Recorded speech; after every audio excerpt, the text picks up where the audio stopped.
Dans les allées vides et enneigées du parc, les macaques prennent leurs aises.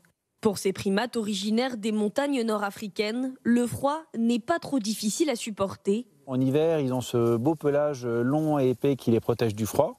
Pelage qu'ils perdront à la fin du printemps. Ensuite, ils vont muer, ils auront un pelage d'été tout court. Mais les employés restent aux petits soins pour leur permettre de mieux passer l'hiver. Il n'était pas d'accord, il te fait piquer.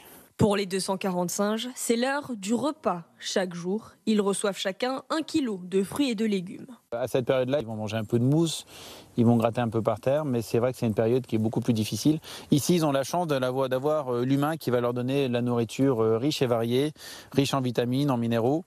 Pendant les 4 mois de fermeture de novembre à mars, 2 personnes sur les 5 permanents sont présents sur le site. La montagne des singes tourne au ralenti, mais prépare déjà le retour des visiteurs. C'est pas parce que le parc est fermé qu'il n'y a plus rien. Non, au contraire. Il y a toujours des travaux d'entretien, de maintenance, de développement.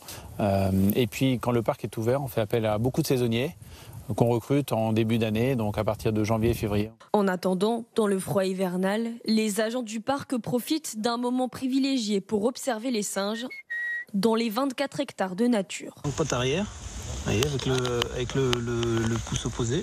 Et puis là, vous avez une patte avant devant. Pour nous, c'est un grand privilège parce qu'on a vraiment les singes que pour nous. Donc c'est vraiment l'hiver aussi, on a le plus de temps de bien les observer, de bien les reconnaître, de les différencier, de bien regarder aussi ce qui se passe entre les groupes, effectivement voir s'il y a des manques ou s'il y a quoi que ce soit. Nous, les humains, on est juste là pour leur apporter la nourriture, mais en deçà, ils vivent comme l'état sauvage, c'est-à-dire qu'ils ont le même comportement, ils ne s'occupent pas du tout de nous. Et cela devrait continuer jusqu'à la réouverture le 25 mars prochain.